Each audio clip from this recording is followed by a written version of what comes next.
Selamat pagi, Bapak Ibu Saudara sekalian. Selamat datang dalam acara Sarapan Sabda bersama saya, Pak Saparman. Sarapan kita pada pagi hari ini diambil dari 1 Yohanes 3 ayat yang pertama sampai dengan ayat yang ketiga. Lihatlah betapa besarnya kasih yang dikaruniakan Bapa kepada kita, sehingga kita disebut anak-anak Allah. Dan memang kita adalah anak-anak Allah. Karena itu dunia tidak mengenal kita. Sebab dunia tidak mengenal Dia. Saudara-saudaraku yang kekasih, sekarang kita adalah anak-anak Allah, tetapi belum nyata apa keadaan kita kelak. Akan tetapi kita tahu bahwa apabila Kristus menyatakan dirinya, kita akan menjadi sama seperti Dia. Sebab kita akan melihat Dia dalam keadaannya yang sebenarnya.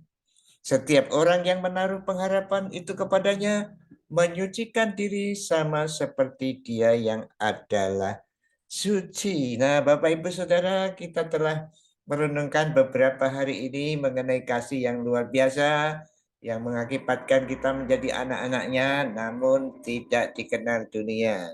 Kemudian juga ayat kedua, kita memiliki suatu pengharapan yang luar biasa bahwa kita nanti akan sama seperti Dia, menjadi serupa dengan Kristus, dan juga kita akan melihat Kristus. Nah, karena Bapak, Ibu, Saudara, dan saya memiliki kasih yang besar, pengharapan yang luar biasa, maka ayat ketiga merupakan nasihat untuk menjalani kehidupan Bapak, Ibu, Saudara, dan saya. Setiap orang yang menaruh pengharapan itu kepadanya, menyucikan diri sama seperti Dia adalah suci. Nah, Bapak Ibu Saudaraku yang dikasih Tuhan, Bapak Ibu dan Saudara diharapkan katanya di situ untuk hidup suci. Nah, sama seperti Dia suci katanya seperti itu. Nah, ayat 3 ini seperti ini bunyinya.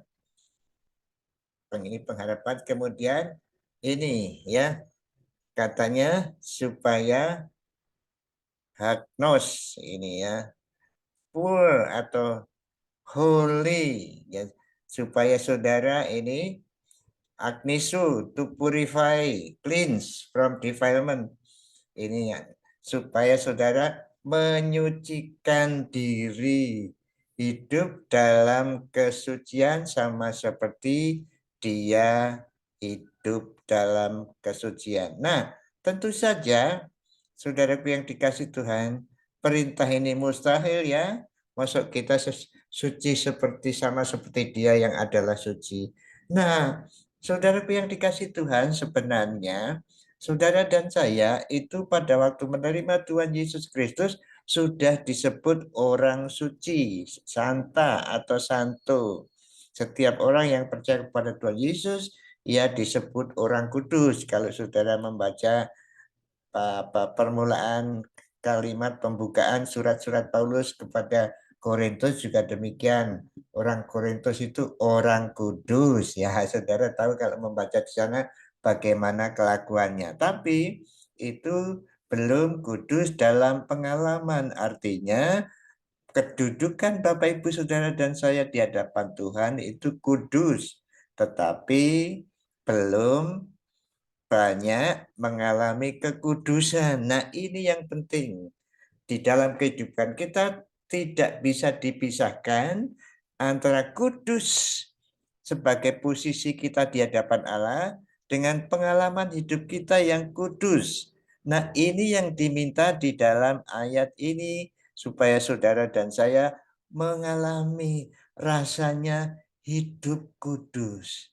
Nah, tentu saja tidak ada cara lain kecuali merenungkan firman Tuhan dan meresponi. Karena Allah bicara kepada kita melalui firman, lalu kita ngomong sama Tuhan melalui doa dan meresponi doa itu dengan perbuatan. Nah, kalau demikian, Bapak Ibu mengalami kesucian hidup. Misalnya, Bapak Ibu baca firman Tuhan diminta mengampuni orang lain. Lalu ada orang yang bersalah kepada saudara-saudara sakit hati karena di apakah disakiti, tapi saudara mengampuni. Kalau saudara mengampuni rasanya plong. Nah, itu Bapak Ibu Saudara sudah mengalami hidup suci karena nurut firman Tuhan yang menyuruh saudara mengampuni, lalu saudara mengampuni. Nah, firman Tuhan kan banyak sekali dalam kehidupan sehari-hari kita yang membentuk karakter kita, maka lama kelamaan kita dipanggil Tuhan, maka kita menjadi seperti Kristus, seperti Dia. Itu dia yang dimaksud ayat-ayat ini. Jadi mari kita hari-hari ini berusaha berpengalaman dengan Tuhan, dengan kehidupan yang disebut di sini kehidupan yang suci sama seperti Dia yang suci. Jadi ini pengalaman dan ini proses. Tidak bisa 100% berstatus suci langsung tanpa dosa, tidak bisa. Ini dosa diampuni, dosa lagi diampuni, tapi tidak harus merupakan jaminan kita mesti berdosa saja karena diampuni. Tidak bisa seperti itu. Jadi mari kita mengusahakan hidup suci dengan dialog dengan Tuhan. Tuhan lewat firman, kita lewat doa dan pujian dan tindakan kita. Selamat menempuh, mengalami, bergumul dengan masalah-masalah hari ini. Mari kita berdoa. Bapa yang di surga, kami bersyukur Engkau mengingatkan kepada kami supaya kami hidup suci, hidup berpengalaman dengan Engkau, mendengar suaramu lewat firman-Mu, dan meresponi melakukannya. Terima kasih Tuhan atas kasih-Mu yang besar, pengharapan-Mu yang luar biasa. Biarlah kami dalam kehidupan kami sehari-hari meresponi firman-Mu. Terima kasih dalam nama Tuhan Yesus. Amin. Selamat beraktivitas Bapak Ibu Saudara sekalian. Jangan lupa prokes, COVID belum selesai. Tuhan Yesus memberkati Bapak Ibu Saudara dan saya. Amin.